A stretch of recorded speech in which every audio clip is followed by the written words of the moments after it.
Hello guys, welcome to Global Happenings. Today we have a trending news here for you, and the headline of the news read: Aso Rock cabal rages with anger towards Osinbajo over comment on Sowore rearrest. But before we go on with details of the news and further analysis, we'd like to encourage you to please subscribe to our channel by clicking on the red subscribe button, and also hit on the bell icon that will pop up so that you can get notification anytime we publish videos on YouTube. Alright, let's listen to the news in detail. Close friends and appointees of President Muhammadu Buhari, often referred to as cabal within the presidency, are again angry with Vice President Yemi Osinbajo. Osinbajo offense this time around is over comment he made concerning the rearrest of publisher of Sahara Reporter and convener of the Revolution Now movement, Omoyele Sowore. Osinbajo had on Monday released a statement on why he failed to attend the award presentation ceremony of the Wole Soyinka Center for Investigative Journalists, WSCIJ. Osinbajo was supposed to receive the Anti-Corruption Defender Award at the event. Osinbajo in a statement had said it would be insensitive to attend the event with the recent development concerning Sowore's rearrest.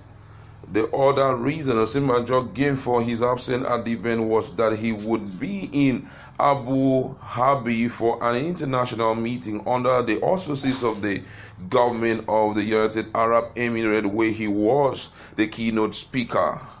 Osinbajo then went on to thank the organizers of the event for considering him for an award. Multiple sources in the presidency confirmed that many top officials in the presidency were shocked with Osinbajo's comment concerning Sowore rearrest. The top officials were said to have interpreted Osinbajo's comment to mean that he was not in support of the Department of State Services action. They wonder why the VP gave Sowore's rearrest as one of the reasons he did not attend the event. They believe Osinbajo was tactically condemning the DSS for taking actions against somebody who wants to overthrow the government. The officials were said not to be happy with how organizers of the award twisted Osinbajo's comment. The center had claimed it postponed VP's award presentation to protest the ill treatment of Sowore. The center, however, made a U-turn on its earlier position when Osinbajo released a copy of a letter informing the WSCIJ of his inability to attend the award presentation. Osinbajo had been battling a political storm in recent months. The VP travel with the presidency cabal started with the sack of the former director of DSS, Lawal Duara, unarguably one of the untouchables in the presidency, while Buhari was receiving medical treatment abroad in 2018. Osinbajo drama slip in the presidential pecking order was brought.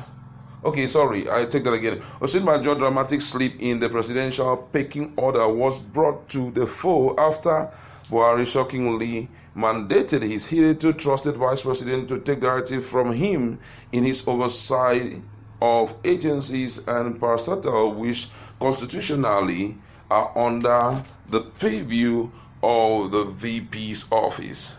Aides of the vice president were also asked to vacate the presidential villa. Wow, a lot has been happening in the presidency, and no wonder before now we've been complaining overly about the sudden quietness of VP, despite the fact that he is a senior advocate of Nigeria. And where people talked about his quietness was when DSS walked into the office, walked into the court and arrested Sowore there when the court proceeding was going on. There was a lot of rage and people were getting angry. There were suggestions from different quarters. I can still remember that Femi Falana had recommended that the VP should be sanctioned by the Nigerian Bar Association. All those who are political appointees in the current cabinet of the president should be sanctioned for them being quiet, despite the fact that the rule of law has been trashed and the sanctity of the court has been abused. And even with all of that people had said, Osinbajo was overly quiet.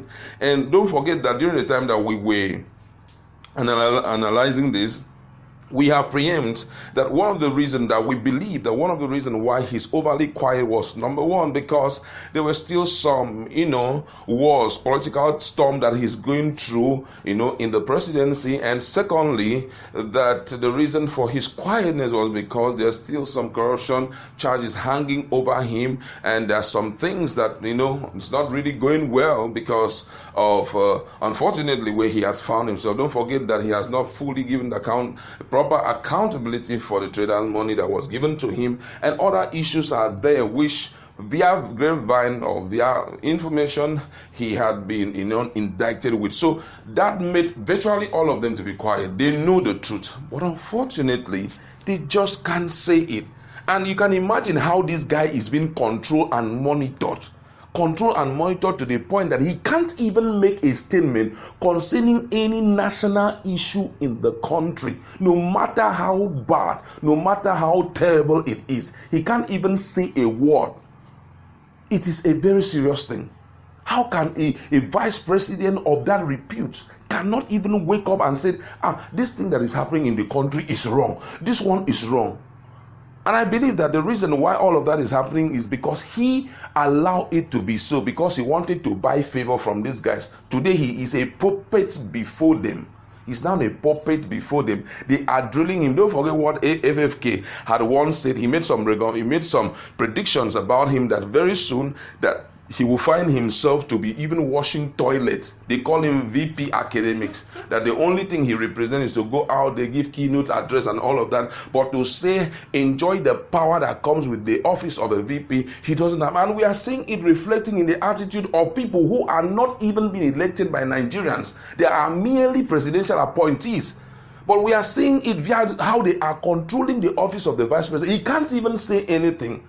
And that's why it's very, very important when you get into office, you get to understand who you are and also learn to, envisage, go into the future, and so that you can protect yourself as you're, you are joining into that future which you believe is ahead of you. Unfortunately, that's what the vice president then has found himself. He can't even take side with the rule of law. He can't even take side with the people. If he ever does that, everybody will begin to scream and everybody will begin to shout at him. Nigerians are really, really talking. One of the friends once said that Osinbajo, he better take stand with the side of the people and the rule of law, otherwise he will lose his respect completely, as Buhari is now a laughing stock in the Committee of Nation. Wow. There is a current fracas that is going on between Nigeria and Ghana, right now. And if you go into the internet and hear what people are saying, it now seems as if this present-day government is like a curse to the nation. People make utterance. Ghanaians are making horrible statements. Statement that is so detestable, just because of where we have found ourselves. They are telling Nigeria we are helpless. The position we have found ourselves, we are helpless and all of that. And look at our vice president, a sharp man with so much intellectual ability, but he can't even say anything. This is ridiculous. And until he finds his footing again, he will just be losing his respect as the day goes by. And that name, VP Academics, will be fully exhibited in everyday action of his. Well, it's really pathetic. Remember, as I keep hearing this, my heart bleeds. Who are we talking about here? We're talking about senior advocates of the law of Nigeria. We're talking about the professor of the law. We're talking about one who knows the law back to back. We're talking about one who has not just been, he has taught the law. He knows what the law entails. And all of a sudden, he's keeping mute. He's keeping mute. He can't talk. He talks, is trouble. He doesn't talk. Why didn't you talk? He talks. Why should you talk? And they call it someone who's a custodian of the law. What do you expect him to say? That the rule of law that is being trampled upon in his chosen career is a good thing? It cost him so much not to talk, honestly. Exactly. I can just imagine what he's going through right now. Saying that, oh, what have I gotten myself into as a vice president? That the rule of law that I have sworn an oath to uphold is being trampled upon. It's better for him not to speak, honestly, because if he does, he may actually expose what is in his heart. And he tactically spoke, and the cabal is getting angry. If you are not in the field, you will not understand. They may not understand what it is, interpretation of the law, of what they have done. He knows, because he has been tutored, he's learned in that field. So they can just pick up a citizen and, work against his right. They just feel it is normal, as military dictatorship demands. But as a democratic person, as a lawyer, as a son, he knows that simple action can be translated to too many meanings. And that's why it looks as if he's not talking. He's pained. If he talks, he may likely want to stand for the people. But if he does that, his job is at stake. Yeah. But now, that's where integrity comes in. Does he talk and resign and follow the people? But if he resigns, has he not disappointed the Southwesterners who have put him there for a reason? Because if he resigns, it's all over.